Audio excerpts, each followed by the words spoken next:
Baik ya, saya akan lanjutkan ini. Ya, sebelumnya saya malah lupa ya, belum saya buka ya.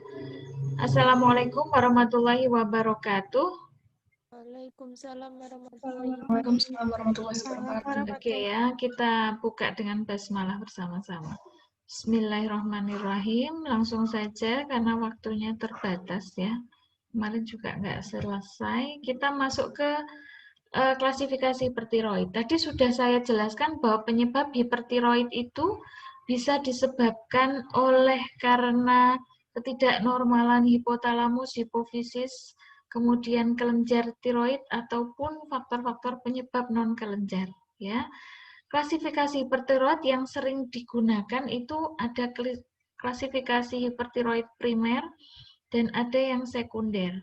Disebut hipertiroid primer ketika ditandai dengan TSH-nya rendah. Artinya apa? Artinya bahwa hipertiroid itu tidak dipengaruhi ya oleh hipofisis. Artinya hipofisis itu kerjanya normal gitu. Ketika hipertiroid, tiroidnya tinggi, logikanya dia akan memberikan umpan balik negatif ya kepada hipotalamus hipofisis sehingga TRH rendah dan TSH rendah. Ketika TRH rendah, TSH rendah ya, gitu ya.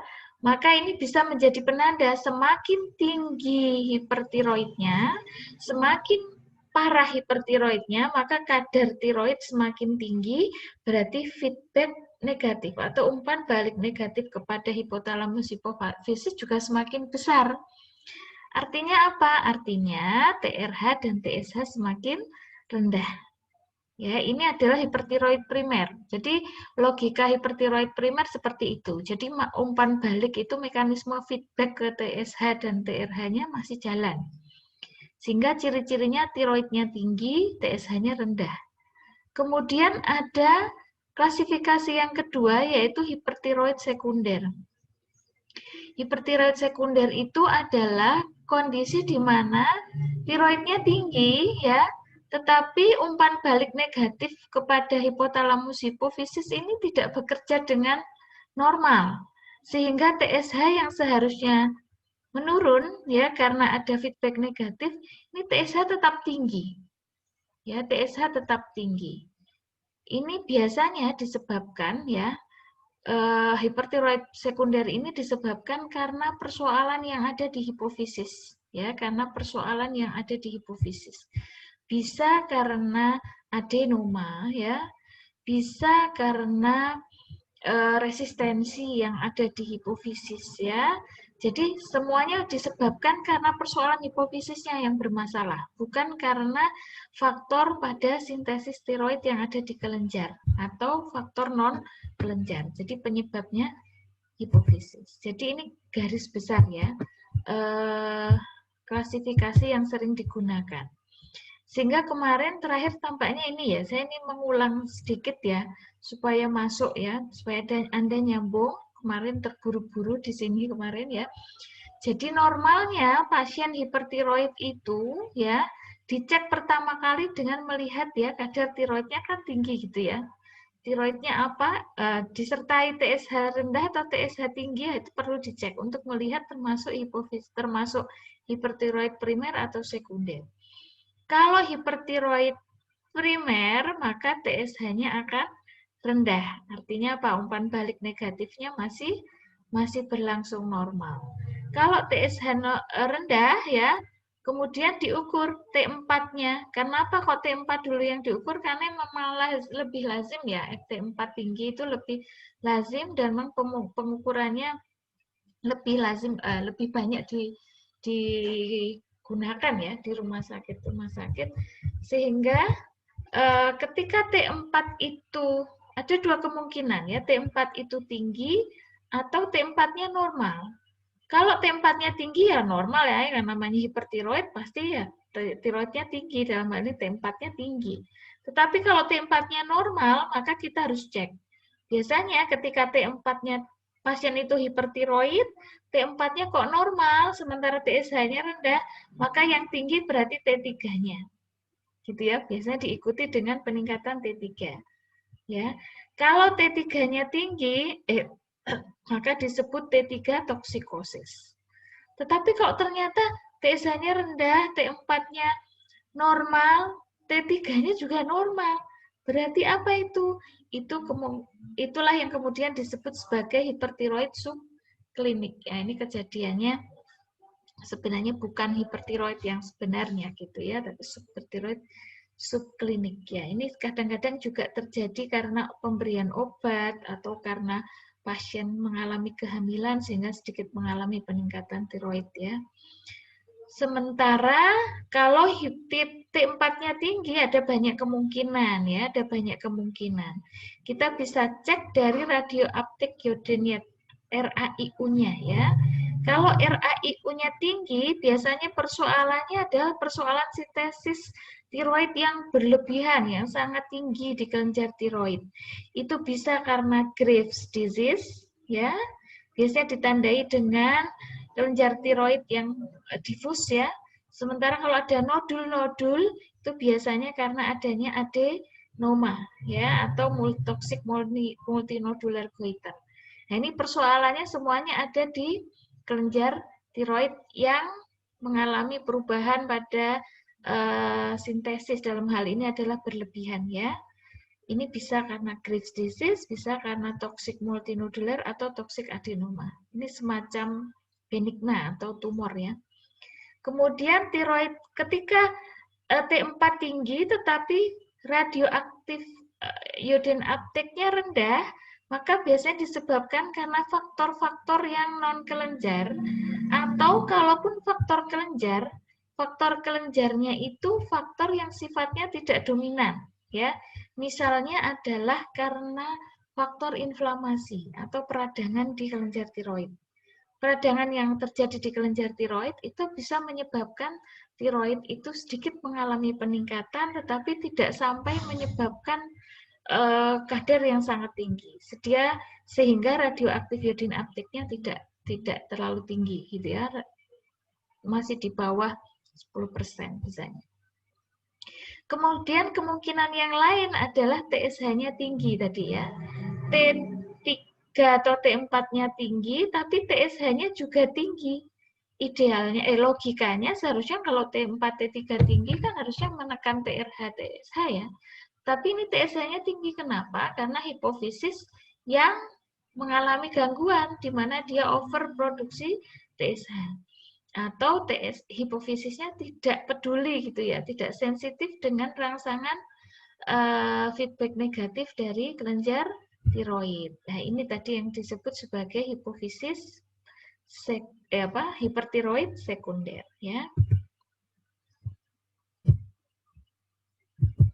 Oke. Sehingga selain mengenal klasifikasi hipertiroid primer sekunder, klasifikasi hipertiroid juga seringkali dibantu ya, ditetapkan ya dengan radioaktif iodine uptake atau RAIU ya. RAIU radioaktif iodine uptake. Ada yang radioaktif iodine uptake-nya meningkat, yaitu lebih dari 30%. Ini tadi apa penyebabnya? Ada yang bisa jawab? Penyebabnya apa tadi? RAIU akan meningkat ketika adenoma. Ya, iodinnya banyak ditangkap karena apa? Karena sintesis tiroid di kelenjarnya itu meningkat sangat banyak ya. Artinya persoalannya itu adalah persoalan yang melibatkan produksi kelenjar tiroid ya, produksi tiroid di kelenjar tiroid itu tinggi gitu. Jadi apapun penyebabnya, ketika melibatkan kelenjar tiroid itu memproduksi tiroid dalam jumlah berlebihan, maka dia akan ditandai dengan peningkatan radioaktif iodine uptake yang dominan, yang tinggi ya, lebih dari 30%. Nanti saya tambahkan, lupa saya belum tuliskan lebih dari 30% ya. Jadi itu. Ini terjadi pada apa saja ya? Ada banyak faktor ya. Ini bisa terjadi, yang pertama adalah karena hipertiroid akibat TSH. Kalau tadi hipertiroid ini klasifikasinya masuk hipertiroid sekunder, ini selain diklasifikasikan sebagai hipertiroid sekunder, ini juga ditandai dengan RAIU yang tinggi ya, RAIU yang tinggi. Kenapa? Meskipun TSH, karena ketika TSH-nya tinggi, dia akan memacu kelenjar tiroid untuk memproduksi tiroid lebih banyak ya, sehingga uptake iod menjadi berlebihan ya, uptake iod menjadi meningkat. Kondisi hipertiroid akibat TSH ini bisa terjadi ya. Ini karena ini ya, ini sebenarnya nanti saya jelaskan pada saat tromboblastik ya. Intinya begitu dulu. Jadi hipertiroid akibat produksi TSH yang meningkat pasti diikuti dengan RAIU yang tinggi. Ya, diikuti dengan RAIU yang tinggi. Bentuk dari peningkatan peningkatan TSH ya, peningkatan TSH dari hipofisis ini contohnya adalah pada kasus adenoma hipofisis. Adenoma hipofisis ini adalah suatu tumor ya, tumor di hipofisis yang mana sel-sel tumor ini dia tidak responsif ya, atau tidak sensitif terhadap feedback negatif dari tiroid. Jadi meskipun hipertiroid, tiroidnya tinggi, itu harusnya bisa memberikan umpan balik negatif ke hipotalamus hipofisis. Ini hipofisisnya tetap saja produksi TSH. Sistem feedbacknya tidak berjalan, ya, karena sel-sel adenomanya tidak merespon itu. Akibatnya TSH-nya tetap tinggi. Kalau TSH tetap tinggi, maka dia bisa memacu kelenjar tiroid untuk tetap memproduksi tiroid. Ya, karena kelenjar tiroid ikut memproduksi kelenjar tiroid, RAIU-nya tinggi. Nah, ini ciri dari adenoma hipofisis ya. Ini biasanya juga disertai dengan peningkatan hormon-hormon yang dihasilkan oleh hipofisis. Contohnya adalah prolaktin ya. Prolaktin itu adalah hormon yang meningkatkan produksi ASI ya. Jadi pasien dengan adenoma hipofisis hormon prolaktinnya juga tinggi ya. Ini ikutan gitu ya, penyakit ikutan, komorbidnya jadinya. Jadi ada gangguan pada peningkatan hormon prolaktin yang biasanya manifestasi kliniknya berupa penekanan menstruasi ya. Jadi tidak mens. Orang yang menyusui kan biasanya tidak mens karena prolaktin tinggi. Kemudian akromegali itu apa? Pembesaran tubuh ya. Kemudian galaktorea itu diare karena galaktorea, produksi ASI meningkat ya. Pasien umumnya menunjukkan gejala yang ya seperti gejalanya hipertiroid kemarin. Masih ingat gejala hipertiroid yang dominan apa? Hipermetabolisme. Ya, hipermetabolisme. Makannya banyak gitu tetapi kurus ya. Kemudian denyut jantung meningkat ya, respirasi meningkat, semuanya terjadi karena sel-sel tubuh mengalami over katabolik ya, over metabolisme, sehingga tubuh berusaha memenuhi itu dengan cara ya tadi kerja jantung meningkat, kerja respirasi meningkat ya. Kemudian yang selanjutnya adalah resistensi hipofisis terhadap hormon tiroid. Ini sebenarnya mirip sekali dengan tadi, hanya persoalannya bukan karena tumor, tetapi karena mutasi pada gen ya. Gen apa? Gen pada sel beta tadi ya. TSH di hipofisis itu ada sel subunit alfa dan ada subunit beta. Yang spesifik menghasilkan TSH itu, yang spesifik itu sebenarnya adalah subunit betanya. Kalau subunit alfa itu tidak spesifik, artinya apa tidak spesifik?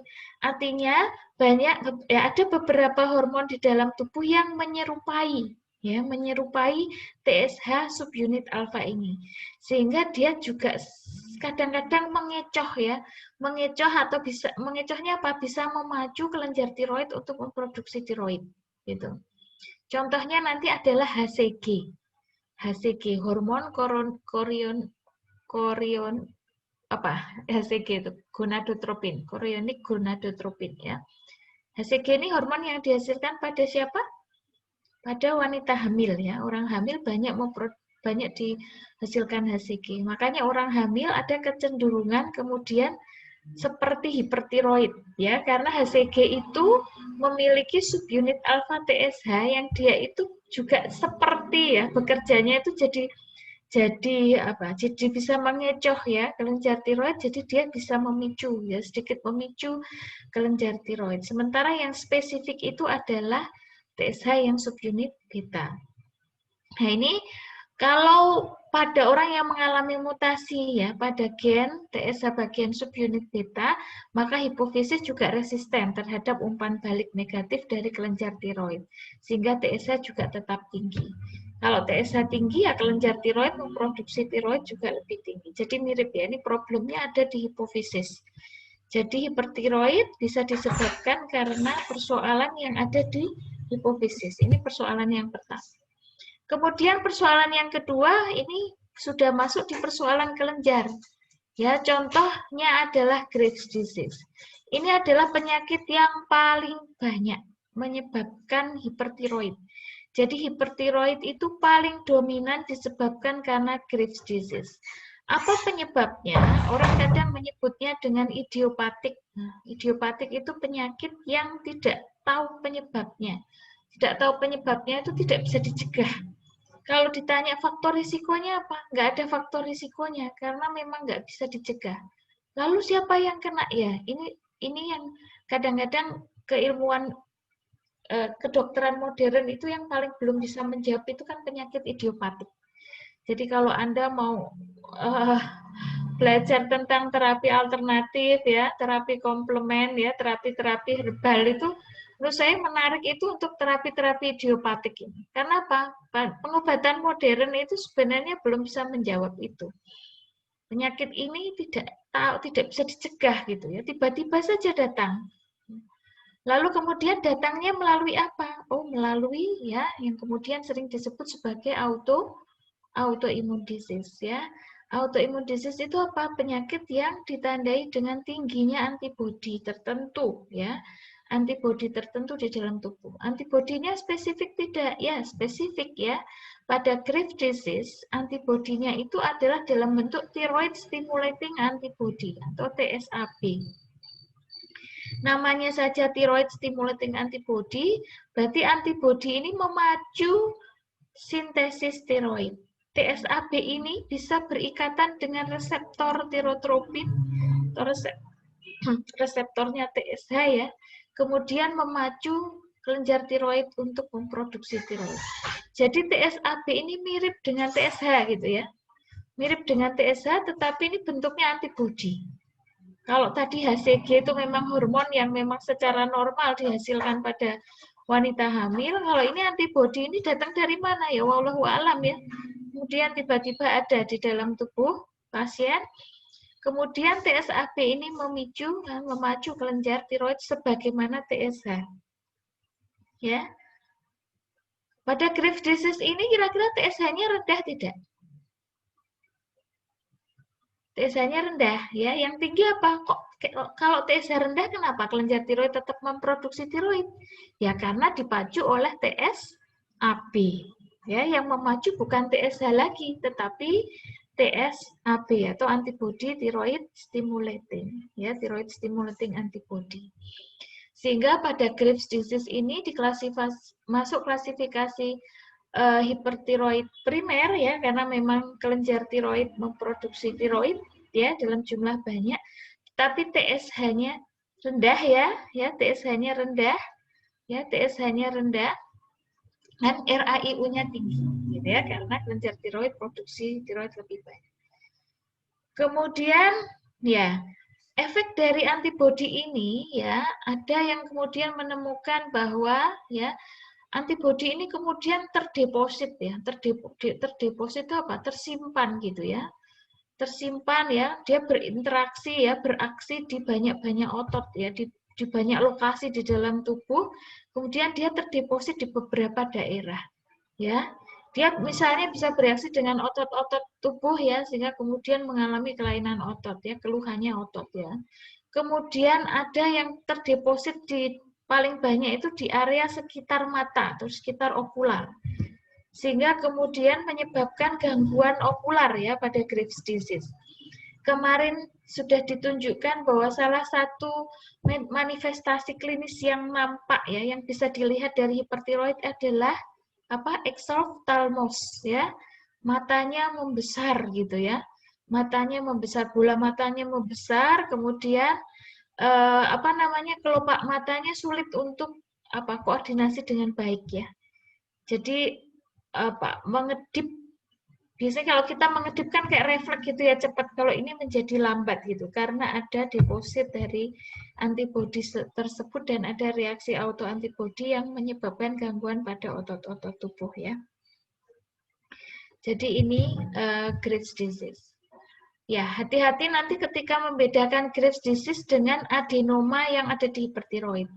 Kemiripannya apa? Kemiripannya adalah Graves' disease dan adenoma hipertiroid biasanya ditandai dengan goiter. Apa itu kemarin goiter? Pembesaran dari kelenjar tiroid atau kelenjar gondok. Ya, kalau Anda melihat orang yang gondok, punya penyakit gondok, lehernya membesar gitu ya, kelenjarnya itu sebenarnya bisa macam-macam yang terjadi. Penyakitnya bisa saja hipertiroid, bisa saja hipotiroid. Hipertiroid itu juga bisa saja bentuknya adalah Graves' disease, bisa bentuknya adalah adenoma tiroid. Ya, ini memang mirip sekali, sehingga memang pemeriksaannya ya biasanya dipastikan dengan ada tidaknya antibodi tadi ya. Ada tidaknya antibodi, atau juga pemeriksaan kalau tumor itu pemeriksaannya adalah biopsi ya, memastikan ada sel-sel folikuler atau sel-sel adenoma atau tidak. Sementara simptomnya ya, kalau Graves' disease ini yang dominan biasanya di okular tadi ya, gangguan pada mata tadi apa, ketidaknormalan pada mata tadi. Kenapa? Karena ada deposit antibodi di situ. Sementara kalau adenoma ya yang dominan bukan pada gangguan okularnya ya, tetapi mungkin gangguan sistemik ya. Orang kalau punya penyakit tumor itu ciri-cirinya dia sering nggak nyaman ya, sering masuk angin, berat badannya sering kali turun drastis gitu ya. Pasien-pasien cancer ya, tumor itu kan biasanya begitu. Ya, ada keluhan-keluhan yang sifatnya sistemik. Kemudian nanti terapinya juga akan berbeda ya. Kalau adenoma ya pasti tumor itu pasti rekomendasinya adalah pembedahan. Sementara kalau autoimun apa kira-kira obatnya? Imunosupresan ya atau kortikosteroid ya, obat-obat yang bisa menekan sistem imun. Ya, jadi manifestasi klinis tadi ya gambaran dari mata ya, facial appearance-nya sudah bisa dikelihatan gitu ya. Jadi ada retraksi lid leg tuh membuka dan menutup lambat, ada edema, ada mata menonjol ya. Itu nampak. Kemudian ada juga diikuti dengan dermopati, kematian pada otot ya, kelumpuhan ya. Kemudian akropasi tiroid, finger clapping. Jadi kukunya tuh saya lupa nggak nyariin gambar ya. Nanti coba dicari tuh. Akropasi tiroid kelihatan banget. Kukunya tuh spesifik gitu, agak melengkung begitu ya. Agak melengkung anunya ya. Kayak gunung gitu ya, menonjol begitu. Nah ini yang umum ya, yang saya bold. Yang lainnya sama seperti hipertiroid yang lain. Kemudian penyakit hipertiroid yang lain adalah penyakit trofoblastik. Ini yang saya sebut sebagai penyakit tadi ya, kehamilan ya yang disertai dengan peningkatan HCG, tetapi HCG-nya sangat tinggi kalau trofoblastik itu. Apa ini? Contohnya adalah Anda mungkin pernah mendengar pasien orang hamil tapi bukan bayi gitu ya, harus dioperasi karena ternyata tidak jadi bayi tapi jadi tumor ya, yang sering disebut sebagai hamil anggur ya. Hamil anggur. Orang dengan hamil anggur itu produksi HCG-nya sangat tinggi karena plasentanya itu tidak kemudian berkembang menjadi embrio ya. Yang memproduksi HCG itu kan plasenta ya, sel-sel plasenta ya. Sementara pasien dengan hamil anggur ini embrionya kan nggak ada, nggak terjadi embriogenesis ya. Hanya terbentuk plasenta kemudian berhenti.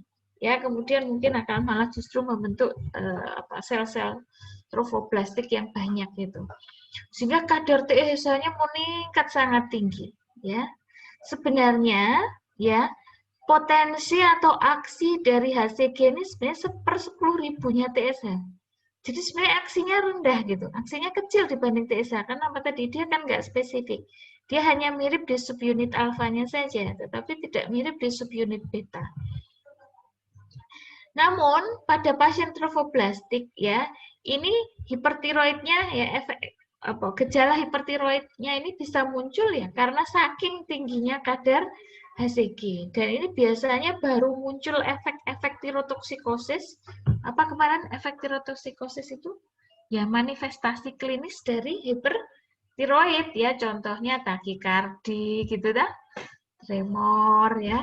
Kemudian apa namanya, mungkin sedikit ya, apa namanya, inspirasi dan ekspirasi lebih sering gitu ya. Itu ciri-ciri hipertiroidnya baru muncul ketika kadar HCG-nya sangat tinggi ya, lebih dari 2000. Nah, ini bisa terjadi memang karena TSH-nya mirip dengan HCG-nya mirip dengan TSH ya. Dan tirotoksikosis ini kalau pasiennya hamilnya bukan hamil anggur sebenarnya jarang sampai terjadi hipertiroid ya. Biasanya ya kalau terjadi hamil anggur itu memang kejadiannya besar ya, efek hipertiroidnya, manifestasi hipertiroidnya. Tetapi kalau apa namanya, kehamilan normal ini biasanya ya jarang ya terjadi hipertiroid ya. Ini dikatakan hanya sekitar 1%. 1% lumayan gede juga ya. Oke, lanjut. Ini adenoma ya, adenoma toksik, adenoma yang pada kelenjar tiroid ya. Adenoma pada kelenjar tiroid di mana sel-sel tumor di kelenjar itu menghasilkan hormon tiroid secara otonom. Ya. Jadi dia dipengaruhi oleh TSH tinggi atau rendah pun kelenjar tiroidnya tetap memproduksi hormon, sel-sel tumor ini tetap memproduksi hormon tiroid, makanya tiroidnya menjadi banyak ya. Ini banyak yang kejadiannya justru banyak pada orang tua. Kalau tadi Graves' disease sudah di awal sudah pernah saya sebutkan bahwa epidemiologinya lebih banyak terjadi pada dewasa produktif ya. Ya, adenoma toksik ini tumor berkembang dari mutasi somatik dari reseptor TSH. Ini mekanisme molekulernya ya. Saya kira nggak terlalu penting. Kemarin sudah saya tunjukkan ya bahwa hasil scan ya, hasil scanning pemeriksaan itu bisa terlihat kalau ada nodul yang toksik ya atau yang hot kemarin yang ditandai dengan warna yang muda ya. Kalau warna yang gelap kemarin justru yang warm ya. Ya, kemudian multinoduler ini sebenarnya belum menjadi tumor ya, belum menjadi tumor ya, tapi ini sel-sel folikel dari kelenjar ini dia overproduksi ya, overproduksi dari kelenjar tiroid. Jadi ini patogenesisnya sebenarnya mirip dengan adenoma ya. Ada hiperplasia pada sel-sel kelenjar tiroid atau sel-sel folikuler dari kelenjar tiroid yang kemudian menyebabkan terjadinya mutasi dan produksi tiroid menjadi meningkat. Ini adalah hipertiroid yang ditandai dengan RAIU yang rendah ya. Ini contoh hipertiroid yang sebenarnya apa? Self-limiting disease. Apa artinya self-limiting disease? Artinya dia itu bisa sembuh sendiri. Bisa sembuh sendiri tanpa diobati sebenarnya ya, tetapi karena hipertiroid itu ada gejalanya, orang kadang juga nggak nyaman ya. Orang nggak nyaman kan dengan gejala dari hipertiroid ya. Bayangkan kalau kita takikardi terus-menerus kan juga nggak nyaman ya. Atau mungkin merasa apa namanya hiperkatabolik terus kan nggak nyaman ya. Jadi tiroiditis subakut ini adalah kondisi di mana kelenjar tiroid itu mengalami infeksi, ya. Biasanya paling sering disebabkan oleh infeksi virus yang menyebabkan produksi dari sel tiroid itu kemudian meningkat, ya. Biasanya tiroiditis ini mengalami 3 fase, ya. Fase awal itu kadar tiroidnya memang tinggi, ya. Kemudian pada ini di minggu-minggu pertama. Kemudian minggu-minggu pertengahan itu tiroidnya sudah nggak tinggi sebenarnya ya. Karena apa? Karena dia di dalam tubuh kan sudah ada mekanisme homeostasis. Tiroid tinggi awalnya akan memberikan umpan balik negatif kepada hipotalamus hipofisis sehingga TSH turun. Kalau TSH turun, maka kelenjar tiroid akan memproduksi tiroid lebih kelenjar tiroid tidak akan memproduksi hormon tiroid, ya. Sehingga ketika hormon tiroid rendah, maka sebaliknya akan memberikan umpan balik positif kepada hipotalamus hipofisis, sehingga TSH jadi meningkat. Jadi kalau pada fase awal tadi tiroidnya tinggi, pada fase perkembangan ini justru tiroidnya rendah, ya tiroidnya normal ya, TSH-nya malah justru sedikit meningkat. Nanti fase recovery-nya itu T4-nya normal, TSH-nya normal. Biasanya masa recovery-nya 2-6 bulan. Karena ini penyebabnya tadi ya, penyakit virus itu kan juga susah dicegah juga ya, termasuk penyakit yang susah dicegah ya. Dan karena ini kasusnya sedikit sehingga nggak perlu vaksin gitu ya. Orang pabrik nggak akan bikin vaksin karena nggak menguntungkan gitu ya. Karena kasusnya sedikit. Tetapi kalau ada itu sebenarnya sifatnya self-limiting disease dan ini tidak perlu terapi dengan antitiroid tetapi cukup dengan obat-obat analgetik anti-inflamasi ya, kecuali kalau ada keluhan misalnya takikardinya dominan ya berarti diberikan obat-obat untuk pengatasan takikardi. Apa contohnya? Beta blocker, nanti kita bahas ya. Kemudian ada painless thyroiditis. Painless thyroiditis ini adalah kondisi di mana mirip sebenarnya dengan tadi ya, dengan apa tadi, subakut tadi ya, tiroiditis ya, mirip dengan tadi, dengan 3 fase ya, tetapi penyebabnya bukan karena infeksi virus ya. Ini penyebabnya juga seringkali tidak diketahui, tetapi ada keterlibatan ya antibodi antitiroid peroksidase yang meningkat. Ada keterlibatan antibodi ya, sedikit ya kayak autoimun begitu ya, tetapi ini juga pada umumnya self-limiting disease ya. Dia akan mengalami fase di mana tiroid meningkat, kemudian tiroid turun, tapi TSH meningkat, kemudian di fase terakhir semuanya menjadi normal. Terapinya cukup terapi simptomatik saja. Yang selanjutnya adalah struma ovarium atau kanker ovarium. Ini kanker ovarium ini di mana sel kanker itu bisa berdiferensiasi menjadi sel-sel folikuler. Sel-sel folikuler itu apa? Sel-sel yang menghasilkan kelenjar tiroid, ya. Jadi kankernya itu sel kankernya bisa memproduksi tiroid sendiri. Kasus ini sebenarnya sangat langka ya, sangat langka. Hanya saja kalau itu terjadi maka itu perlu diperhatikan juga ya. Ya, ini mirip tadi ya, struma ya. Sebenarnya tingkatannya saja ya, struma dengan kanker tiroid ini. Sama-sama produksi dari sel-sel folikuler ya, mengalami peningkatan sel-sel folikuler ya di apa tadi? Oh, ini kanker tiroid ya. Tadi di ovarium, kalau ini di tiroid ya, sama ya, peningkatan sel-sel folikuler, kemudian produksi tiroid meningkat. Hanya bedanya kalau ini ada di kelenjar tiroid. Ini biasanya ya lanjutan dari adenoma tiroid ya. Hormon tiroid eksogen ya. Penyebab lainnya adalah karena tirotoksikosis faktisial ini. Faktisial ini artinya adalah bahwa tirotoksikusisnya ini disebabkan karena adanya senyawa asing ya, senyawa lain yang masuk ke dalam tubuh di mana senyawa itu adalah senyawa yang terdeteksi gitu ya sebagai tiroid atau memacu tergambar seperti hipertiroid gitu. Ini pernah terjadi karena paparan atau cemaran ya, cemaran dari kelenjar tiroid misalnya cemaran dari kelenjar tiroid pada binatang yang kemudian dimakan oleh seseorang, ya.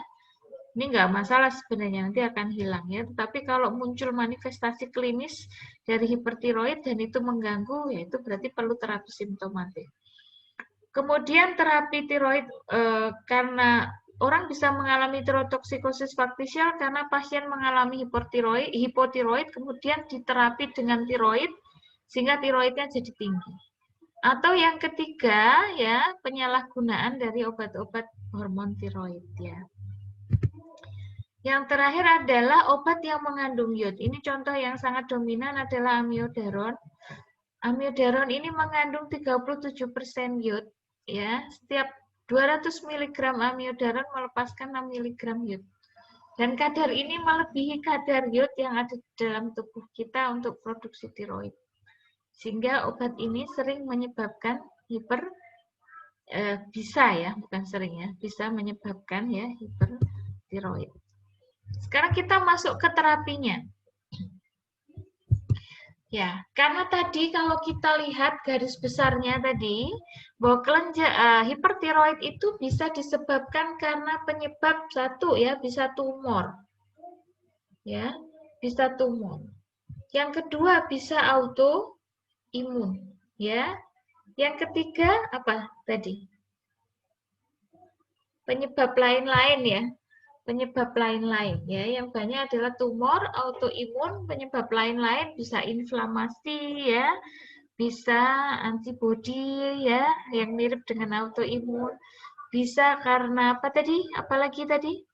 Bisa karena senyawa ya, yang kemudian itu direspon sebagai tiroid oleh tubuh kita, bisa karena ya tadi ya, faktor-faktor yang menyebabkan tingginya TSH atau tingginya tiroid.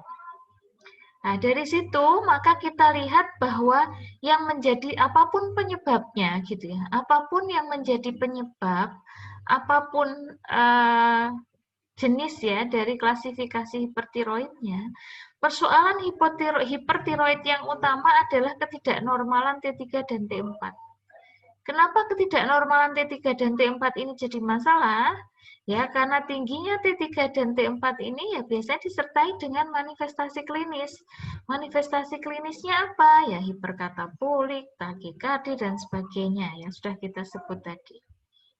Ya, sehingga bisa berdampak pada ya orang kalau hiperkatabolik terus-menerus dibiarkan ya kira-kira kalau jantung saja itu dianggap mesin kerja terus dan kerjanya berlebihan ya bisa gagal gitu ya, bisa rusak begitu. Sama dengan tubuh ya, sama dengan tubuh. Dia akan kalau hiperkatabolik terus tubuh ya nggak kedapatan nutrisinya habis terus dibuang ya, dipecah dan dibuang terus.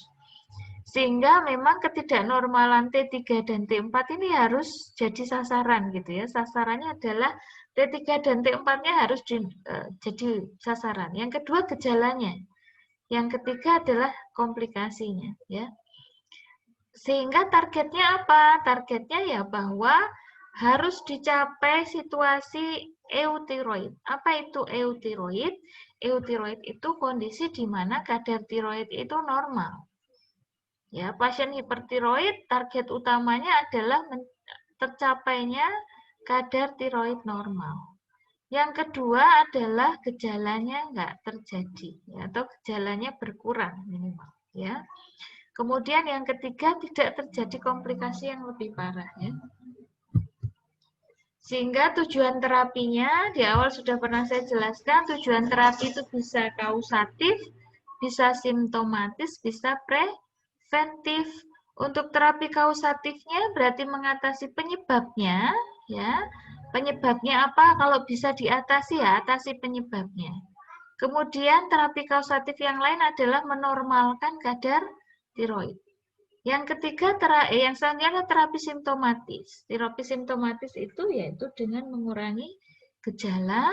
Yang ketiga adalah terapi preventif, mencegah komplikasi penyakit tiroid terjadi.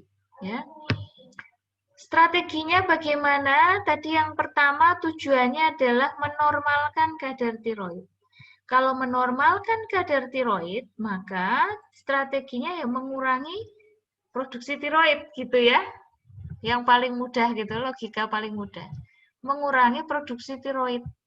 Yang kedua, mengurangi produksi tiroid itu bisa dilakukan bisa dengan obat, bisa dengan mengurangi jumlah penyebab dari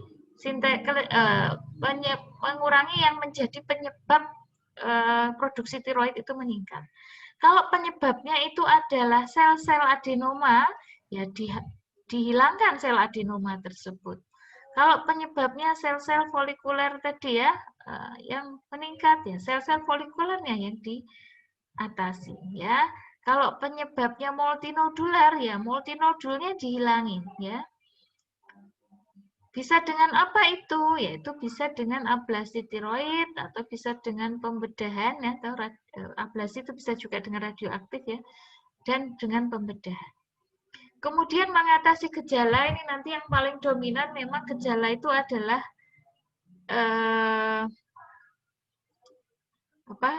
gejala itu paling dominan adalah takikardi, sehingga nanti obat yang paling banyak dipakai untuk mengatasi gejala adalah golongan obat beta blocker ya. Kemudian mengatasi penyebab juga bisa ya, kalau penyebabnya tumor, tumornya atasi. Kalau penyebabnya autoimun ya dengan imunosupresif. Satu lagi ada tadi ya penyebab inflamasi ya atasi dengan anti-inflamasi ya. Oke ya, tata laksananya jadi ada pembedahan, ini dominan pada kasus-kasus adenoma atau kasus-kasus tumor ya. Adenoma hipofisis, adenoma kelenjar ya, multinodular ya, toksik adenoma ya. Ya, yang bentuknya adenoma atau pembesaran atau hiperplasia kelenjar atau hiperplasia sel, maka atasinya dengan pembedahan. Jadi memang pembedahan ini disarankan ketika goiter atau pembesaran kelenjar itu sudah lebih dari 80 gram. Sehingga kalau pasien Graves disease, tadi Graves disease dia juga bisa disertai dengan pembesaran kelenjar ya. Kalau ada pembesaran kelenjar juga dan goiternya sudah melebihi 80 gram, ini juga disarankan untuk dilakukan pembedahan. Ya, tapi kalau Graves disease-nya belum disertai dengan pembesaran kelenjar, ya tidak usah dilakukan pembedahan. Kemudian tata laksana yang kedua adalah radioaktif. Ini efektif kalau untuk mengatasi nodul yang bukan benigna ya, bukan tumor ya. Yaitu dengan tadi ya, dengan mematikan ya, dengan memberikan sinar radioaktif pada nodul-nodul yang menyebabkan sintesis tiroid itu meningkat. Kemudian yang ketiga adalah obat ya. Ini terapi obat ini biasanya memang butuh waktu yang lama ya, tetapi jadi efektif ketika kondisinya memang tidak bisa dilakukan pembedahan atau radioaktif. Ya. Dari ketiga hal tersebut ya, manfaat dan kerugiannya, antitiroid ini kelebihannya dia lebih murah ya, sudah di cover BPJS juga ya, ada di AKI katalog. Kemudian dia tidak invasif ya, tentunya orang yang takut pembedahan ya pakai antitiroid, pakai obat ya. Kemudian risiko hipotiroid pasca obatnya rendah ya. Namanya obat itu tujuannya mengurangi kadar tiroid, maka efek sampingnya kan hipotiroid ya.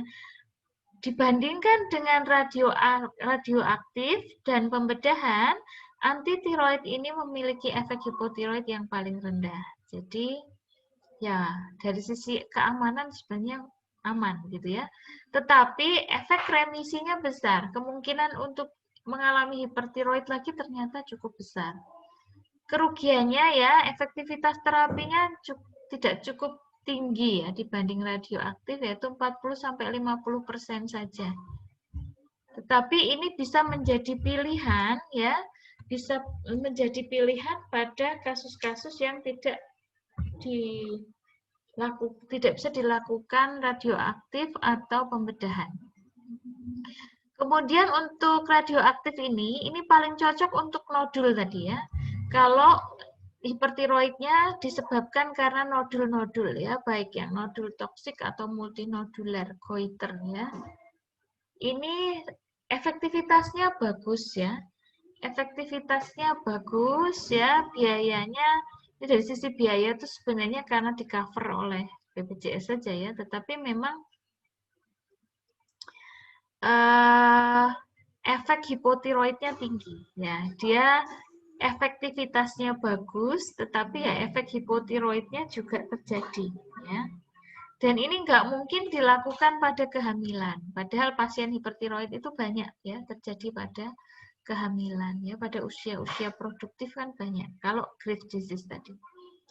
Kemudian pembedahan ya. Kalau pembedahan ini cepat, efektif, terutama kalau jadi efektif kalau ada goiter, ada pembesaran kelenjar. Ini paling invasif ya, paling menyakiti gitu ya. Paling murah dari sisi perhitungan cost effectiveness. Dia sebenarnya bedah itu mahal, tetapi dianggap murah kalau dibandingkan dengan perhitungan kalau menggunakan antitiroid dalam waktu bertahun-tahun gitu ya. Kemudian efek hipotiroidnya juga ada ya. Dan ini efektivitasnya sangat dipengaruhi oleh skill dari dokter yang melakukan pembedahan. Sehingga kalau Anda punya saudara mengalami hipertiroid dan akan melakukan pembedahan, ya akan dilakukan pembedahan, pilihlah dokter yang sudah ahli untuk melakukan prosedur pembedahan hipertiroid ya. Ini bisa masih boleh dilakukan pada kehamilan ketika memang sudah sangat harus dilakukan pembedahan, sementara dengan obat tidak bisa teratasi ya. Ya.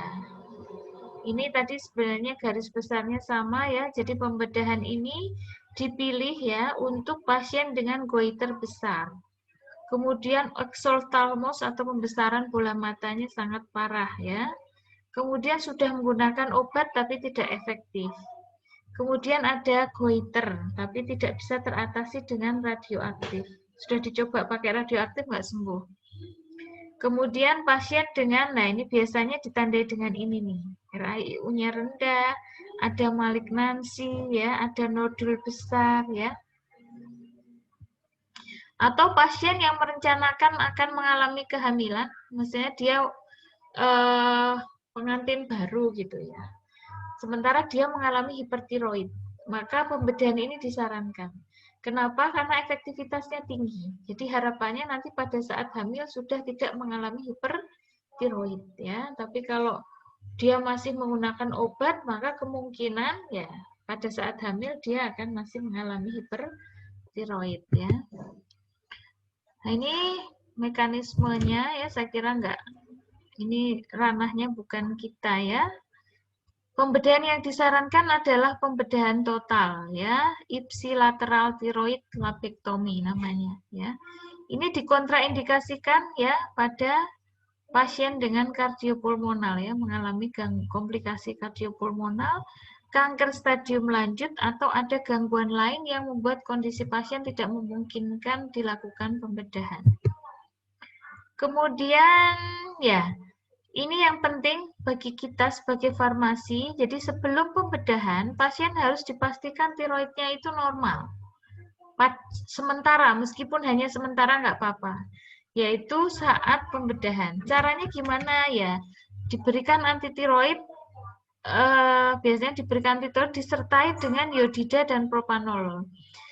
Iodida dan propanolol ini adalah kedua obat yang dia bisa, nanti sebenarnya ya saya jelaskan di akhir di mekanisme itu. Iodida ini adalah obat yang bisa menghambat sekresi kelenjar, sekresi tiroid dari kelenjar. Jadi meskipun kelenjar tiroid masih memproduksi tiroid dalam jumlah banyak, tapi kalau ada iodida, maka tiroid yang dihasilkan oleh kelenjar tiroid itu tidak disekresikan ke dalam darah. Sehingga pada saat pembedahan diharapkan aman, tidak ada tiroid lagi di sistemik, tidak tinggi gitu ya. Kenapa bahayanya? Kalau di sistemik tiroidnya, hormon tiroidnya masih tinggi, pasien bisa takikardi ya saat pembedahan. Jadi iodida ini diberikan selama 10-14 hari. Jadi ini efektif untuk menekan ya, menahan, bukan menekan ya, menahan supaya tiroidnya nggak dihasilkan dulu gitu. Nggak disekresikan dulu. Dihasilkan tetapi tidak disekresikan gitu ya. Tapi memang efektivitas yodida ini hanya sampai 10-14 hari. Kalau ini dipakai lebih dari 14 hari, tiroid tetap akan disekresikan. Ya, makanya pemberiannya hanya dalam waktu 10-14 hari sebelum operasi. Kemudian propanolol ini diberikan 7-10 hari ya. Ya, ini juga sebelum dan sudah operasi. Ini tujuannya adalah menjaga supaya denyut jantungnya normal, ya, tidak mengalami takikardi. Propanolol ini. Jadi terapinya sebenarnya simptomatik, harapannya selama pembedahan tidak mengalami gangguan kardiovaskuler, ya, tidak ada efek takikardi. Ya, ini tadi. Oh ya. Komplikasinya biasanya paralisis pita suara ya. Tapi ini kan kalau terjadi kegagalan pembedahan ya. Kalau pembedahannya berhasil ya tidak terjadi. Yang kedua adalah radioaktif iodine uptake. Ini yang perlu diperhatikan bahwa ini tidak boleh ya untuk wanita hamil, wanita yang merencanakan kehamilan, bahkan 4-6 bulan sebelum sebelum hamil pun tidak boleh. Makanya orang yang merencanakan kehamilan saja itu sudah tidak diperbolehkan menggunakan radioaktif. Kemudian ya efek dari radioaktif ini ternyata juga bisa berdampak pada orang-orang di sekitarnya. Sehingga dia seharusnya orang yang mengalami radioaktif itu dia diisolasi.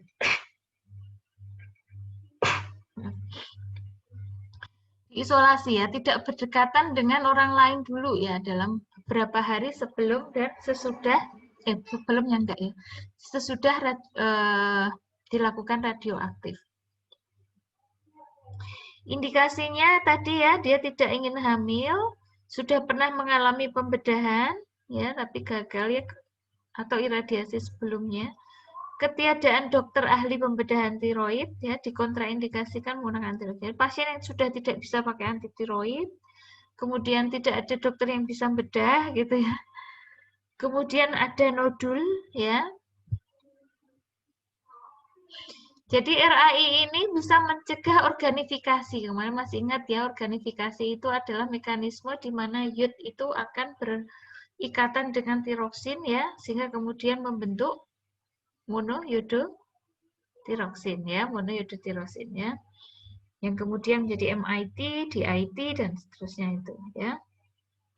Ya, ini radioaktif iodine uptake ini juga diharapkan ya, jika diberikan sebelum radioaktif MMI harus diberhentikan 3-5 sebelum pemberian RAI. Jadi pasien kalau sudah rutin menggunakan obat anti tiroid ya, sudah menggunakan obat anti tiroid, maka sebelum pembedahan 3-5 hari sebelumnya ini seharusnya dihentikan terlebih dahulu ya. Dimulai kembali nanti 3-7 hari setelah radioaktif selesai ya, kemudian ditapering lagi sampai ke dosis yang normal. Nah, ini hal-hal yang perlu diperhatikan. Ini dosisnya 5-15 untuk toksik, adenoma toksik, dan 10-20 untuk multinodular ya. Syarat sebelum tes radioaktif karena benar-benar bahaya ketika dilakukan pada wanita hamil, maka harus dilakukan tes kehamilan terlebih dahulu. Kemudian pasien yang menggunakan radioaktif menghindari konsumsi makanan tinggi iod. Selama 3 hari tidak berdekatan dengan anak-anak dan wanita hamil, ya. Nah, tadi ya yang saya ceritakan bahwa dia juga ternyata paparannya itu di tubuh itu cukup lama ya. Cukup lama sehingga selama 3 hari dia harus diisolasi ya, supaya tidak berinteraksi dengan orang lain ya.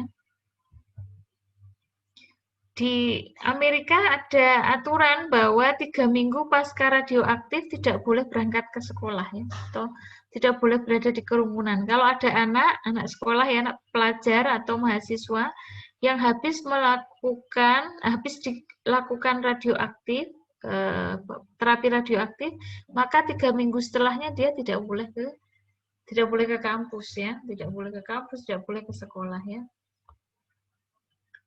Nah ini, saking bahayanya ya. Kalau tadi pembedahan itu efektivitasnya cepat, nah kalau radioaktif ini memang butuh waktu paling tidak 1 bulan biasanya ya. Komplikasinya hipotiroid ya. Hipotiroid yang ya tidak selalu terjadi, tetapi bisa terjadi secara permanen ya. Tadi sudah kontraindikasinya. Sekarang masuk terapi lain-lain untuk ablasi tiroid selain pembedahan dengan kelenjar dengan radioaktif, juga ada ya terapi injeksi dengan etanol perkutan. Ini hanya efektif untuk kondisi nodulnya satu ya, nodulnya tunggal, bukan multinodular. Multinodular, nodulnya banyak, benjolannya banyak. Kalau benjolannya banyak itu namanya multinodular, itu efektifnya menggunakan radioaktif. Tapi kalau nodulnya hanya satu, ini masih bisa diterapi dengan injeksi etanol perkutan ya. Jadi disuntikkan etanol ya untuk ablasi dari tiroid ini. Yang ketiga ya, ini yang obat-obat, ini yang perlu Anda kenali ya. Ingat tadi penyakitnya cukup kompleks, maksudnya patofisiologinya cukup beragam begitu ya. Kondisi hipertiroid itu macam-macam tadi.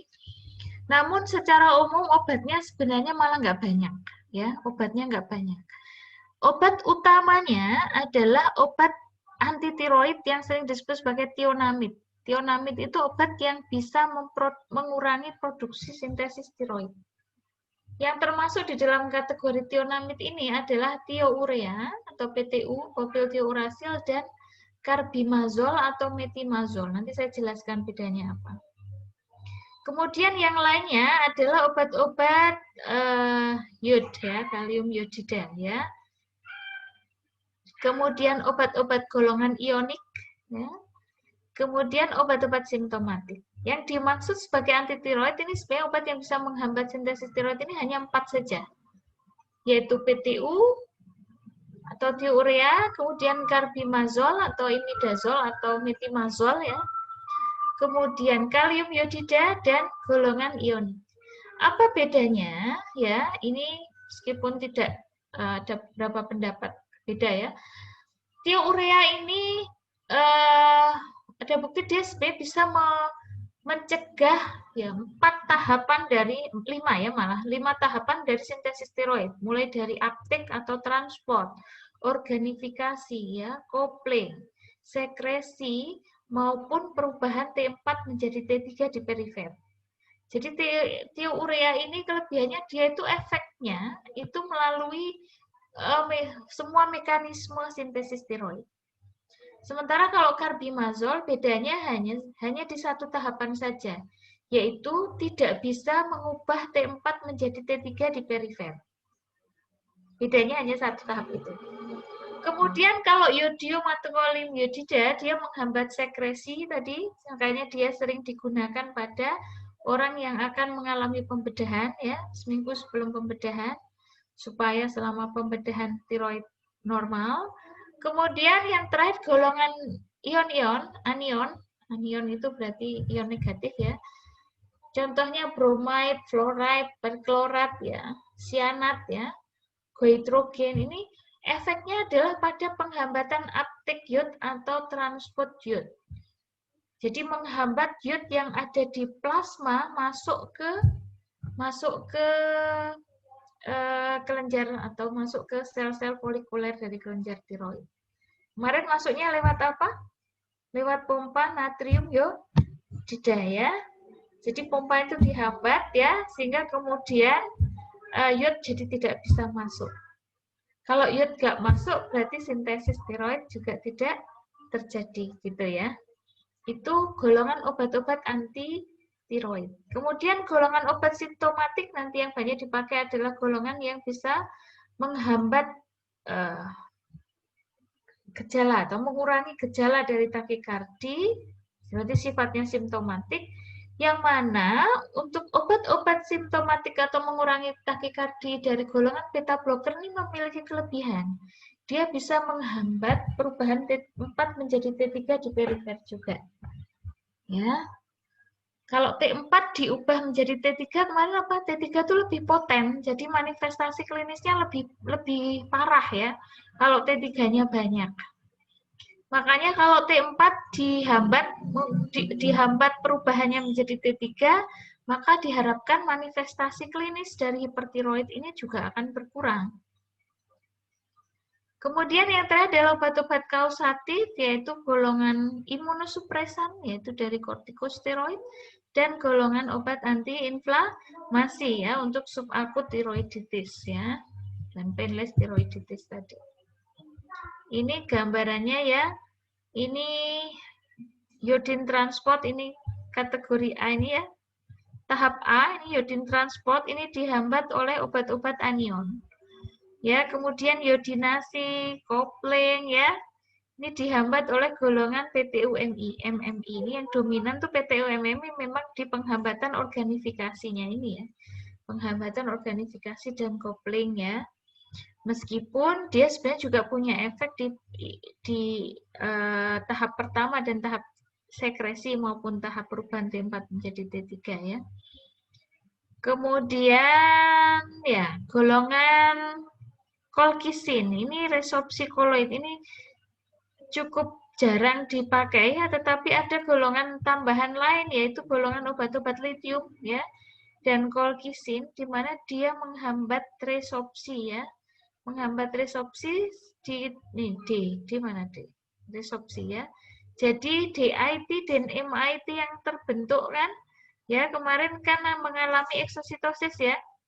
Ini di koloid ya, harusnya kan mengalami eksositosis ya di kelenjar folikuler sehingga kemudian dia bisa diubah menjadi T3 dan T4. Ini kolkisin ini dia menghambat proses eksositosis dari DIT dan MIT sehingga tidak terjadi proses perubahan selanjutnya ya di membran apikal dari sel-sel folikuler dari kelenjar tiroid. Kemudian pada tahap F ini T4 menjadi T3, ini yang bisa melakukan adalah PTU ya. Dan beta blocker. Beta blocker sebenarnya juga bisa ya.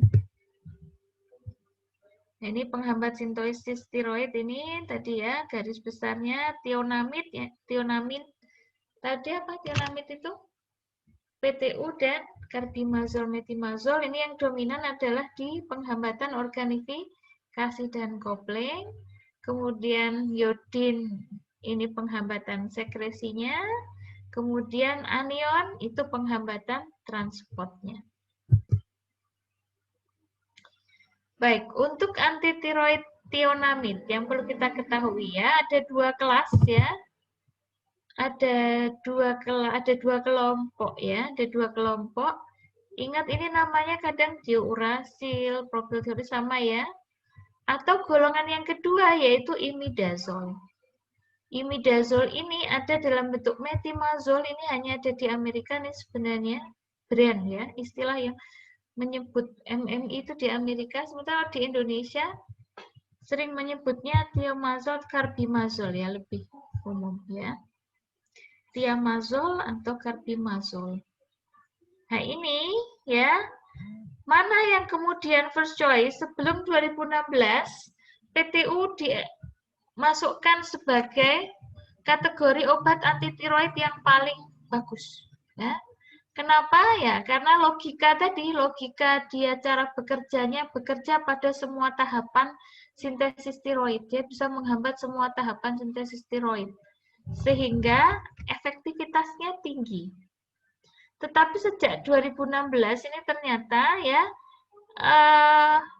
efek PTU ini menjadi sebenarnya dari sisi efek hampir ya sama lah sebenarnya sebanding dengan golongan imidazol. Tetapi karena efek sampingnya yang lebih tinggi, sehingga golongan imidazol yaitu MMI atau karbimazol tadi menjadi pilihan pertama ya, ditetapkan sejak 2016 oleh FDA. Kelebihan PTU apa? PTU lebih aman pada wanita hamil, dan ini bukti utamanya terutama pada trimester pertama. Ketika trimester berikutnya ternyata sama saja efeknya, begitu ya. Kelebihan imidazol apa tadi, efek samping apa? Yaitu efek samping dari risiko hepatotoksisitas. Pasien yang menggunakan PTU jangka panjang ternyata risiko hepatotoksisitasnya lebih tinggi ya dibandingkan imidazol. Ya. Lalu dari golongan imidazol sendiri ada MMI, ada carbimazole ya. Carbimazole ini bedanya apa? Carbimazole adalah prodrug. Prodrug dari thiamazole atau metimazole. Di Indonesia produknya setahu saya carbimazole, bentuknya prodrug. Apa artinya prodrug? Berarti dia perlu diaktifkan terlebih dahulu. Jadi dia ketika masuk tubuh, kemudian ya ikut phase fast metabolism, kemudian di liver dia diubah menjadi obat aktif gitu ya. Diubah menjadi bentuk obat yang aktif ya. Bentuk obat yang aktifnya itu adalah thiamazole. Jadi kalau pakai thiamazole masuk tubuh sudah dalam bentuk aktifnya, kalau carbimazole dia harus diubah. Berarti logikanya carbimazole itu efektif nggak kalau diberikan pada orang yang mengalami liver disease? Jadi tidak efektif ya, logikanya begitu, karena ya prodrug ini kan untuk diaktifkan butuh, butuh diaktifkan oleh tubuh. Kalau tubuh yang mengaktifkan itu tidak bisa, ya berarti tidak bisa diubah menjadi obat yang aktif. Jadi metimazole ini hanya di Amerika ya, sementara kalau di Eropa dan di Indonesia menggunakan istilah thiamazole ya. Meskipun produknya banyak yang dalam bentuk tidak dalam bentuk thiamazole tetapi dalam bentuk carbimazole, yaitu dalam bentuk prodrug ya.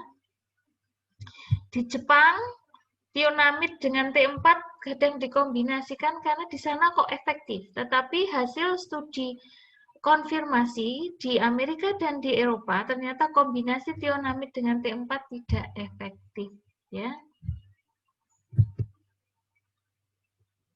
Oke, jadi kita akan masuk di PTU. PTU disarankan berarti pada kondisi apa tadi? Kehamilan trimester pertama ya. Ini terutama karena dia adalah jadi second choice ya setelah carbimazole kecuali pada kondisi kehamilan ya, pada kondisi kehamilan. Pedoman terapi di Indonesia menyatakan dosis inisialnya 100 sampai 200 mg 3 kali sehari. Tergantung tingkat keparahannya ya.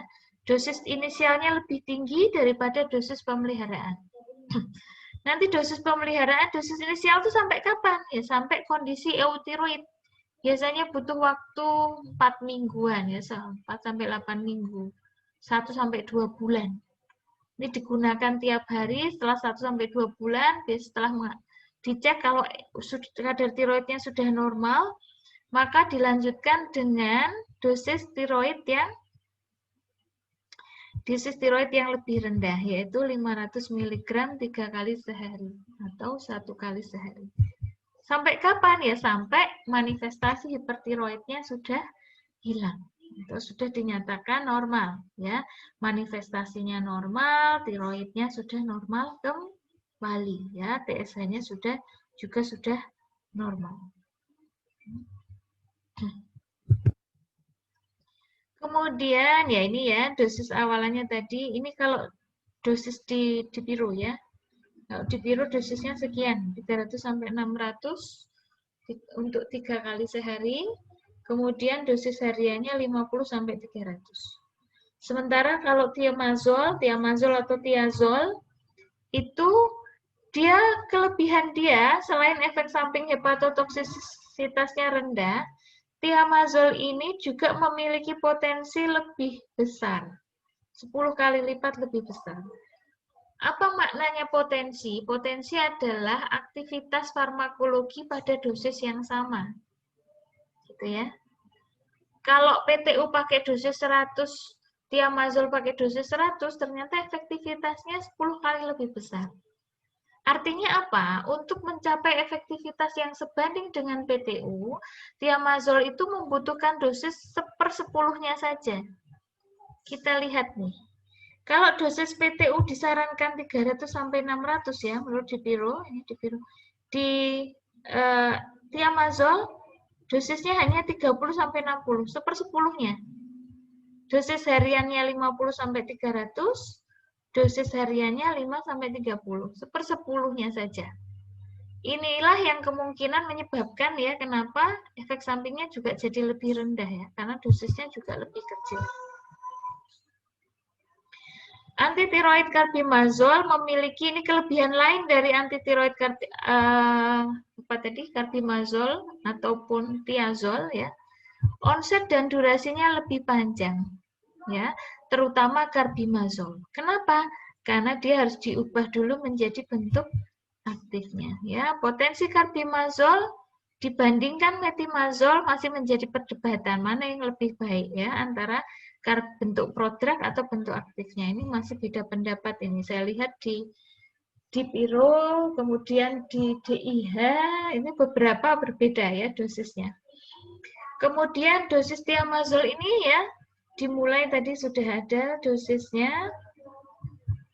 Pada umumnya bisa sekali sehari ya. Kalau tadi PTU itu 3 kali sehari, ini cukup 1 kali sehari. Prinsipnya sama, jadi pemberian obat pertamanya dosis inisialnya cukup tinggi ya, 10 sampai 30 ya, kalau PTU 100 sampai sekitar itu ya, sampai 300. Maka kemudian setelah mengalami euthyroid baru dilanjutkan dengan dosis rendah. Gitu ya.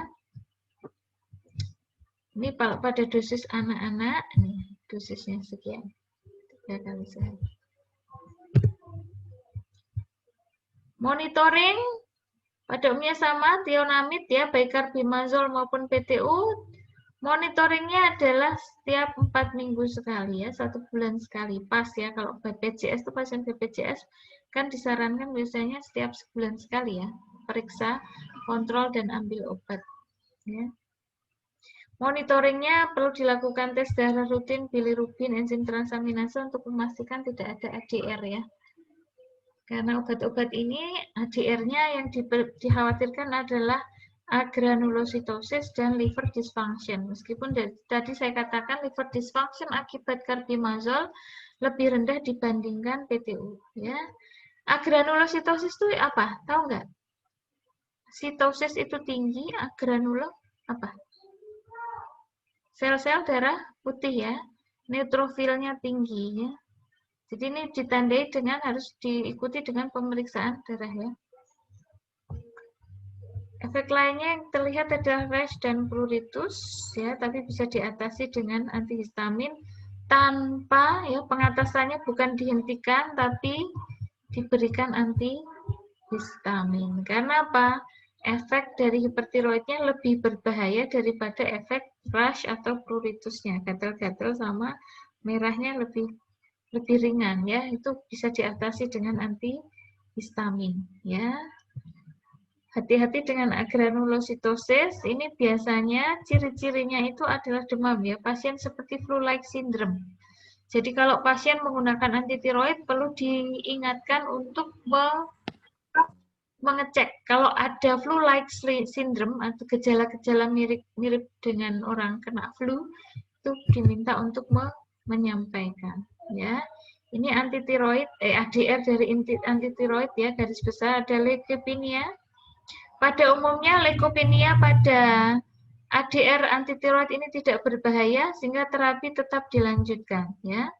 Kemudian kalau agranulositosis tandanya flu-like syndrome, demam, malaise, gingivitis ya, infeksi urofangeal dan infeksi granulosit. Efek samping ini tidak sekedar reaksi sensitivitas tetapi efek toksik. Dan ini bisa terjadi dalam 3 bulan pertama. Jadi monitoring pasien yang menggunakan antitiroid ini ya 3 bulan pertama harus benar-benar diperhatikan. Kenapa 3 bulan itu dianggap pertama? Karena terapi antitiroid ini bisa bertahun-tahun ya. Pasien hipertiroid dengan Graves' disease itu pada umumnya membutuhkan terapi bertahun-tahun. Sehingga 3 bulan itu dianggap pertama, dianggap awal ya. Hipertiroid apakah semuanya lama? Tidak ya, ada yang cepat tadi. Contohnya adalah painless tiroiditis atau subakut tiroiditis tadi ya. Itu hanya sekitar 3 bulan. Kalau sudah sembuh 3 bulan ya nggak perlu lagi antitiroid ya. Ya, ini kalau sampai terjadi ciri-ciri ini ya, flu-like syndrome, kemudian demam, malaise, gingivitis, dan infeksi urofangeal, infeksi mulut ya. Kemudian granulositnya tinggi, dia, ya. Tapi biasanya memang masih di bawah 250 ya. Ini harus dihentikan, ya, harus diganti dengan yang lain. Pada umumnya, pasien dengan agranulositosis pada PTU, nanti tiroid yang golongan PTU, dia juga akan mengalami efek samping yang sama ketika diganti dengan thiamazol atau thiazol. Ya, meskipun efeknya 50% lah kejadiannya. Sehingga pasien yang mengalami agranulositosis pasca pemberian antitiroid ini masuk kategori orang yang sebenarnya tidak disarankan lagi menggunakan obat antitiroid ya. Terutama antitiroid tionamid ya, tapi disarankan menggunakan terapi yang lain seperti ablasi misalnya ya, atau radioaktif atau pembedahan jika memang memungkinkan ya. Kemudian efek samping lainnya ini lebih jarang terjadi, atalgia dan lupus-like syndrome. Ini terjadi dalam 6 bulan pertama, berarti memang semuanya cenderung terjadi di awal-awal kejadian ya. Kemudian intoleransi gastrointestinal dan defek kulit kongenital ya, aplasia kutis ya. Terutama pada kejadian bayi yang lahir ya, yaitu bayi lahir dengan defek kulit itu karena apa? Karena ibunya mengkonsumsi karbimazol ya atau PTU atau tionamid selama kehamilan ya. Kemudian efek hepatotoksisitas. Ini lebih banyak terjadi PTU, makanya ya yang disarankan adalah thiamazol. Keluhan ringan ya biasanya muncul ya akibat penggunaan obat ini, namun tidak selalu itu menggambarkan efek hepatotoksisitas, yaitu hiperbilirubin. Jadi hati-hati kalau hiperbilirubin itu bukan penanda hepatotoksisitas. Jangan kemudian pasien menggunakan tionamid kemudian hiperbilirubin langsung dihentikan ya. Kalau hiperbilirubin lihat dulu, cek enzim-enzim hepatiknya dulu. Kalau ada peningkatan enzim-enzim hepatik, ya SGOT, SGPT-nya, nah itu baru menunjukkan reaksi hepatotoksisitas. Ya, kalau yang tinggi hanya bilirubin saja, tidak perlu dihentikan. Ya, ini waktu paruh plasmanya berat, ya ini ya bervariasi 1 sampai 6 jam ya. Ini PTU itu 2-3 kali sehari, MMI 1-2 kali sehari. Efektivitas sampai terjadi eutiroid biasanya butuh waktu 4-8 minggu. PTU terikat kuat pada protein 60-80% ya. Sementara karbimazol tidak. Ya, tidak terikat protein dalam jumlah besar. Itulah kenapa bentuk bebasnya banyak. Kalau bentuk bebasnya banyak, maka yang aktif jadi banyak ya. Obat yang aktif kan obat yang berada dalam bentuk bebas. Oleh karena itu, ya efektivitas atau potensinya juga jadi lebih besar. Ya, jadi dosis PTU-nya butuh 10 kali dari dosis MMI. Durasi pengobatan pada umumnya ya selain yang painless tiroiditis maupun subakut tiroiditis pada umumnya butuh waktu 1-2 tahun ya. Dengan remisi yang cukup bervariasi ya, 10-98% itu artinya ada yang memang bisa sembuh, ada yang tidak. Remisinya range-nya lebar sekali. Rata-rata efektivitasnya 40-50%. Kalau beta blocker efektivitasnya hanya 20-30%. Efektivitas ini meningkat pada kondisi usia lebih dari 40 tahun dan rasio T4 T3-nya kurang dari 20%. Ya.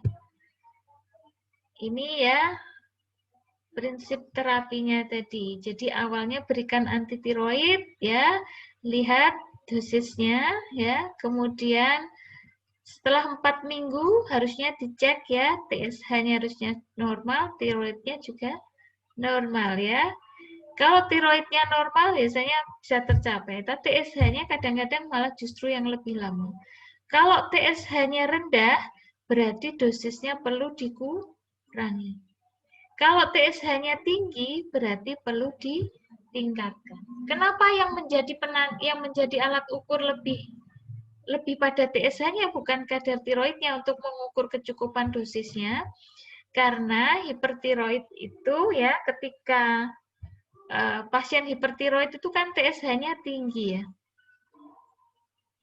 TSH-nya tinggi, ketika diberi obat mungkin kelenjar tiroid itu sudah bisa mengurangi kadar tiroidnya, tetapi sejauh mana itu berdampak pada hipofisis sehingga TSH-nya itu rendah atau tinggi.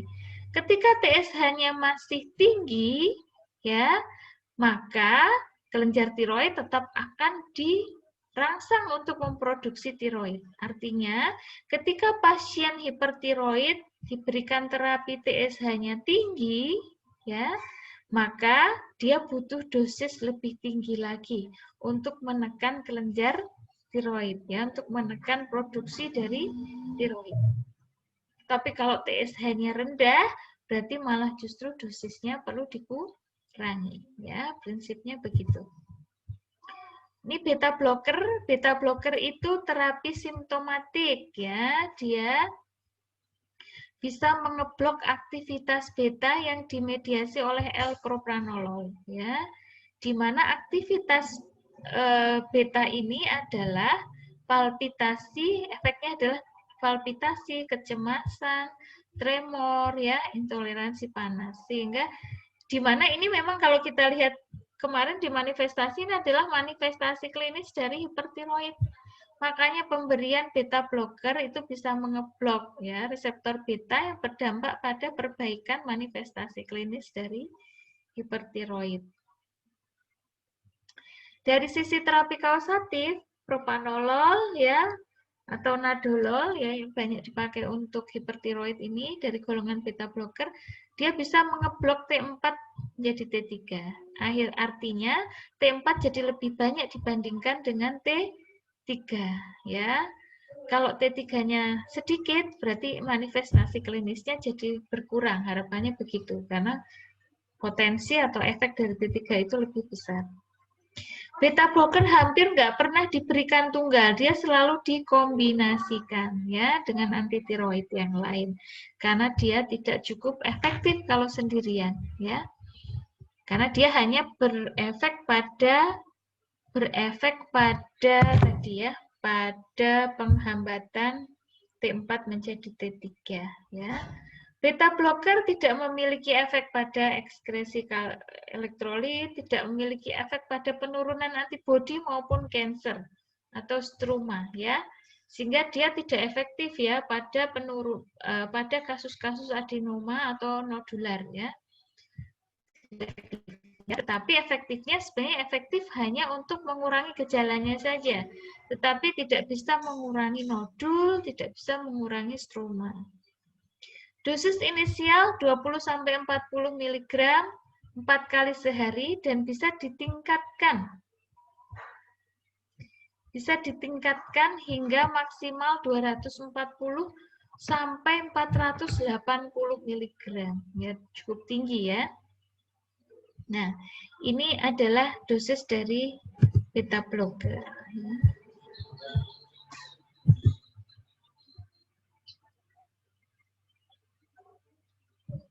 Nih, ini pernah bersama Yodium, ini biasanya untuk persiapan operasi, tadi sudah saya jelaskan ya. Kemudian kortikosteroid. Kortikosteroid ini adalah obat imunosupresan, sehingga dia fungsinya adalah untuk mengurangi antibodi ya yang menjadi penyebab dari autoimmune disease. Ya, dia juga bisa mencegah dan menunda pengembangan antibodi pada reseptor TSH, TG maupun tiroid peroksidase ya. Tadi yang tiroid peroksidase tadi apa contohnya tadi? Painless thyroiditis ya. Kalau yang TSH, antibodi TSH tadi contohnya adalah Graves' disease ya. Ya, oke ya. Jadi ini efeknya adalah menekan antibodi. Kemudian untuk iodida, ini tadi sudah saya jelaskan juga, ini juga sering dipakai untuk mencegah hipertiroid selama pembedahan ya. Jadi biasanya dia hanya untuk menekan saja, efektivitasnya hanya efektif kalau dipakai 1-2 minggu saja. Lebih dari 1-2 minggu nggak efektif lagi ya. Makanya untuk sementara. Efek samping yang sering dirasakan pasien, rasa logam, mulut terbakar, nggak enak gitu ya rasanya. Rasanya nggak enak. Ini di Indonesia yang banyak dalam bentuk larutan lugol. Mungkin pernah lihat ya. Larutan yodium itu bukan larutan yodium, larutan lugol ya, cairan lugol. Sirup yang 6,3 mg isinya. Ini keluhannya tadi itu, rasa logam dan mulut terbakar, kayaknya nggak nyaman. Ini sediaan di Indonesia yang ada PTU 50 mg, 100 mg, carbimazole 5 mg, 10 mg, beta blocker ya, ada propanolol macam-macam ini. Kemudian kortikosteroid, karena beta blocker itu kan obat antihipertensi ya, jadi dosisnya juga beragam dan tidak hanya propanolol saja sebenarnya. Tetapi memang yang efektif ya, efektivitasnya tinggi itu propanolol sehingga itu yang banyak dipakai. Dan kortikosteroid ini juga banyak sekali karena ini analgetik antiinflamasi. Nanti Anda banyak belajar di farmakoterapi 1.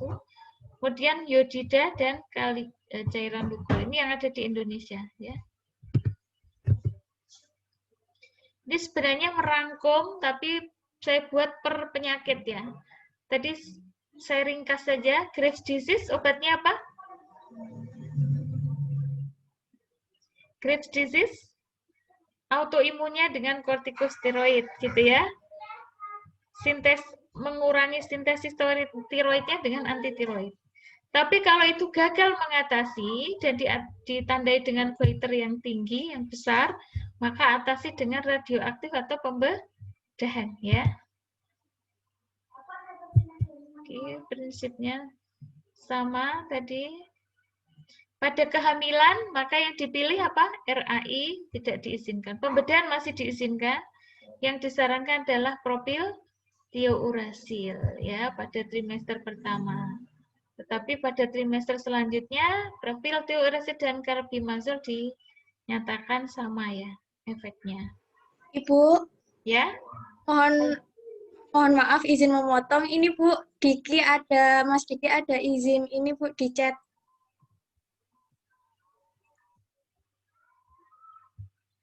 Oh ya, pada sholat Jumat ya. Ya, sebentar lagi ya. Monggo kalau yang mau Jumatan saja nggak apa-apa. Ini saya lanjutkan dulu ya. Nanti mungkin rekamannya bisa saya kirim juga ya ke Google Classroom ya. Oke, ini pada kehamilan, PTU dengan carbimazole, kemudian pada neonatus, hipertiroid yang terjadi pada neonatus yang baru lahir, biasanya terjadi 7-10 hari postpartum ya. Ini bisa diatasi dengan obat ya. Ini dosisnya ya. Selama 8-12 minggu ya. Selama 8-12 minggu. Kemudian cairan lugol juga bisa diberikan pada awal-awal ya. Hipertiroid subklinik ini sebenarnya tidak perlu terapi ya, kecuali memang ada simptom. Kalau ada simptom ya atasi simptomatik saja ya. Multinodular tadi yang efektif adalah RAI ya dan injeksi etanol. Kemudian stroma, thyroid storm, goiter, ini dengan pembedahan ya. Kalau ada severe thyrotoxicosis itu kondisi hipertiroid di mana kadar tiroidnya sangat tinggi. Ya, thyroid storm itu. Pada pasien seperti ini mungkin bisa saja disebabkan karena dia sudah hipertiroid tapi mungkin nggak patuh, nggak taat menggunakan obat, atau memang kondisi hipertiroid yang sangat parah, misalnya ya pada pasien Graves' disease dan pada saat itu sintesis tiroidnya sangat tinggi, atau misalnya adenoma ya atau nodul yang kemudian produksi tiroid sangat tinggi. Nah ini pasien dengan thyroid storm ya, hipertiroidnya bisa disertai sampai mengalami demam tinggi, takikardi, takipnu itu sampai saking cepatnya denyut jantungnya jadi kemudian seperti gagal ini ya, gagal jantung ya. Dehidrasi, delirium itu koma ya, seperti kurang rasa darahnya berkurang ya, nausea, vomiting dan diare. Ini thyroid storm. Ya. Nah, ini sering disebut krisis tirotoksik atau thyroid storm, dan ini yang perlu diperhatikan, obat yang dibutuhkan itu 3 kali lipat ya, dosisnya yang dibutuhkan 3 kali lipat dari dosis inisial. Kalau tadi dosis inisial itu 300 sampai 600, maka pada thyroid storm atau krisis tiroiditis tirotoksik ini bisa menggunakan obat dengan dosis sampai 900 hingga 1200 PTU. Ya, bedanya adalah pada dosis yang 3 kali lebih tinggi. Nah, ini. Kemudian evaluasi hasil terapinya ya, tadi karena memang tiroid cenderung jadi kurang pada pasien hipertiroid memang tiroid itu produksinya tinggi, sehingga efektivitas obat itu harus diikuti juga dengan pemeriksaan TSH ya. Obat dianggap efektif ketika T3, T4 normal dan TSH-nya juga normal. Kalau TSH-nya belum normal, maka berarti terapinya juga belum efektif ya. Oke. Oke. Itu tadi adalah